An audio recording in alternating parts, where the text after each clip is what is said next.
എനിക്കിവിടെ വളരെ വലിയ പരിചയമുള്ള, നിരന്തരമായി ഇവിടെ ബന്ധമുള്ള ഒരാളാണ്.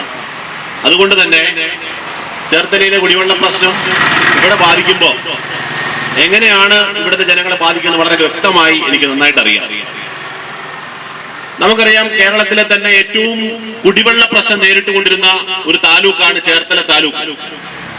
ചേർത്തല താലൂക്കിലെ ചേർത്തലയും അതുപോലെ തന്നെ അരൂരും അടക്കമുള്ള പ്രദേശങ്ങളിൽ ഒരു കാലത്ത് ശ്രീ AK ആന്റണി ഇവിടെ ജപ്പാൻ കുടിവെള്ള പദ്ധതിയുമായി ബന്ധപ്പെട്ടുള്ള ആ ബൃഹത്തായ പദ്ധതി കൊണ്ടുവരുന്നത് വരെ കേരളത്തിൽ ഇത്രയും അധികം കുടിവെള്ള പ്രശ്നം അനുഭവിച്ച ഒരു സമൂഹം കേരളത്തിലെങ്ങും ഉണ്ടായിരുന്നില്ല. നമുക്കറിയാം, കേരളത്തിന്റെ ഏറ്റവും കുടിവെള്ള പ്രശ്നം നേരിട്ട പ്രദേശത്ത് UPA സർക്കാരിന്റെ കാലത്ത് ശ്രീ AK ആന്റണി നമ്മുടെ നേതാവ് ഇവിടെ കൊണ്ടുവന്ന ഈ പദ്ധതിക്കെതിരെ നേരത്തെ സൂചിപ്പിച്ചതുപോലെ പലതരത്തിലുള്ള സമരങ്ങൾ ആഹ്വാനം ചെയ്ത് ഈ പദ്ധതിക്ക് തുരങ്കം വെക്കുവാൻ നടത്തിയ ശ്രമങ്ങളൊക്കെ നമുക്കറിയാവുന്നതാണ്.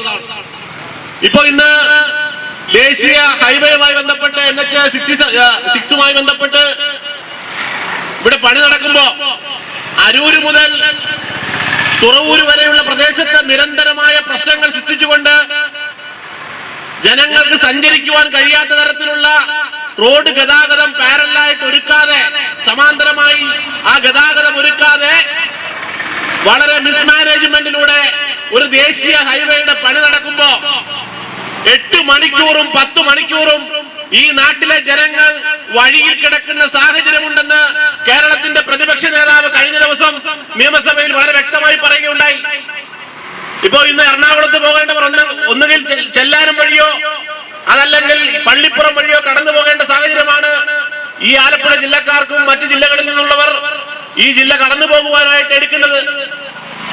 വളരെ മോശമായ സാഹചര്യത്തിലൂടെ NH-ന്റെ പണി നടന്നുകൊണ്ടിരിക്കുകയാണ്.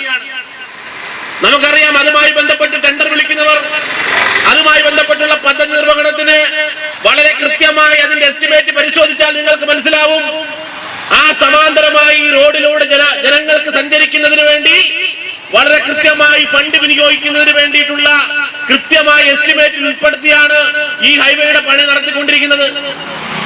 അത് കഴിഞ്ഞാണ് ഇതിന്റെ പേരിൽ ചേർത്തല താലൂക്കിലെ ഹൈവേയുടെ പണിയുമായി ബന്ധപ്പെട്ട് ചേർത്തല പ്രദേശങ്ങളിൽ ഹൈവേയുടെ പണിയുമായി ബന്ധപ്പെട്ട് വലിയ JCB മണ്ണുമാന്തി യന്ത്രങ്ങൾ കൊണ്ടുവന്ന് തുരന്ന് എടുക്കുന്നതിന്റെ ഭാഗമായി പല പൈപ്പുകളും പൊട്ടിപ്പോയിട്ടുണ്ട്. ഈ പല പൈപ്പുകളും പൊട്ടിപ്പോയി അത് കൃത്യമായി മെയിന്റനൻസ് നടത്താൻ കഴിയാതെ നോക്കുകുത്തികളായി അധികാരികളെ അന്ധന്മാരായി ഈ ഓഫീസിനകത്ത് കുത്തിയിരിക്കുകയാണ്. ഏതെങ്കിലും ഒരു സാധാരണക്കാരൻ കൊമേഴ്ഷ്യൽ പർപ്പസിന് ഏതെങ്കിലും ഒരു സാധാരണക്കാരൻ ഏതെങ്കിലും ഒരു വെള്ളക്കരം അടയ്ക്കുവാൻ 1-2 മാസം വൈകിയാൽ ആ ദിവസം തന്നെ അവിടെ വന്നവന്റെ കഴുത്തിന് കുത്തിപ്പിടിച്ച് ഈ ഓഫീസിനകത്തിരിക്കുന്ന അടക്കമുള്ള ഉദ്യോഗസ്ഥർ നേരിട്ട് എനിക്ക് ബോധ്യമുള്ള കാര്യമാണ്, കഴുത്തിന് കുത്തിപ്പിടിച്ച് മീറ്റർ കട്ട് ചെയ്യുന്നതിന് വേണ്ടി കടന്നു വന്ന് ഭീഷണിപ്പെടുത്തുന്ന ഒരു കൂട്ടം ഈ ഓഫീസിനകത്തുണ്ട്. എനിക്ക് നേരിട്ട് ബോധ്യമുള്ള കാര്യമാണ്. പ്രിയപ്പെട്ടവരെ, കേരളത്തിന്റെ